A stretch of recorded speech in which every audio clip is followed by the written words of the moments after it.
Tagay dito, tagay doon, pulutan dito, pulutan doon. Anong trip mo kapag ikaw ay nagiinom, mga ka-Ronstar? O baka naman tinulugan mo na ang iyong kainuman o nagtutulog-tulugan? At syempre, sa isang inuman, hindi dyan mawawala yung mga feeling bartender na akala mo naman ay napakagaling talagang gumawa ng mga cocktail.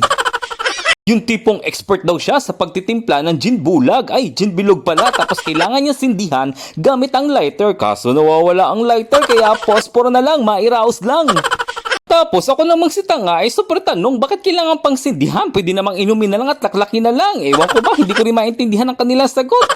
Basta sa pagkakaalam ko na hindi naman masyadong manginginom ay talagang malalasing ka kahit anong inumin mo na alak, sindihan mo man yan o hindi.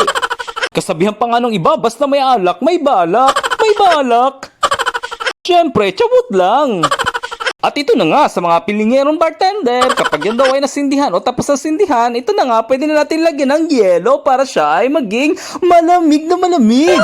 Kaya naman, tanong ko lang mga ka-Ronstar, bakit kailangan pang sindihan ng apoy kung lalagyan mo rin naman ng yelo sa bandang hulihan? Ay nako, basta ako'y naguguluhan. Tapos syempre, hindi dyan mawawala yung mga dramatic entrance ng ating mga tagapagtagay. At sila nga yung mga tipong at your service kasi sa kanila nakasalalay ang tamang tagay. At ito na nga, napansin ko lang din mga ka-Ronstar na yung mga tanggero, bakit kaya hindi sila malasing-lasing?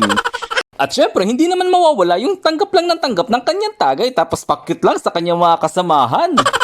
Yung tipong paabang-abang lang kapag mayroong nagugustuhan. At syempre, meron ding tipo ng mga kainuman na hindi masyadong mahilig mamulutan.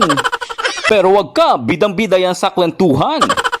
At syempre, hindi nawawala sa mga kainuman yung talaga namang takaw pulutan. Kulang na lang gawin niyang hapagkainan yung inyong drinking table. Pero ang big question, baka naman dahil sa kadabutan, sa ambagan ay wala nakahain na pulutan. Tapos ang ending, ikaw ang ginawang pulutan. Napo po, yun, malamang pabor sa iba yan. At syempre, sa isang inuman, hindi diyan mawawala yung mga sunog baga o yung talaga namang sanay na sa inuman. Kaya naman kapag tumagay, straight talaga ang kanyang shot. Yan yung tipong ubos na ubos, said na said, hanggang sa huling patak. Syempre, hindi rin nawawala sa mga kainuman yung mga tipong sigurista. Yung talaga naman sinisigurado na mismo yung tanggero ay tumatagay. Yan yung mga taong tipo na ayaw mapuslitan kasi baka sa bandang huli siya yung unang lupaypay. Siyempre, hindi rin nawawala sa mga kainuman yung mga tipong mapagpanggap, yung tipong talagang sa tagay ay tanggap ng tanggap pero sa totoo lang antindi na ng kanyang amat. At sila nga yung mga tipong todo smile pa din pero ang totoo umiikot na ang kanilang mga paningin. O wag mag-deny, aminin. Siyempre, sa isang inuman, hindi rin nawawala yung mga bully, yung tipong lasing na nga yung kasama talagang pilit pa rin pinapatagay. Siyempre, ito namang si mapagkunwari kahit hindi na kaya, sige, tagay pa. Pero dahil nga sa lasing na at hindi na kaya, ayun, pasuray-suray at patumba-tumba na.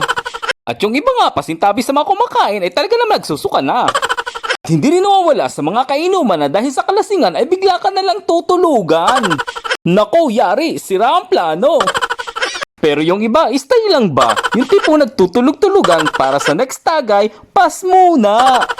Naku po, yan yung matindi. Pagdating sa inuman, napakagaling sa mga aktingan.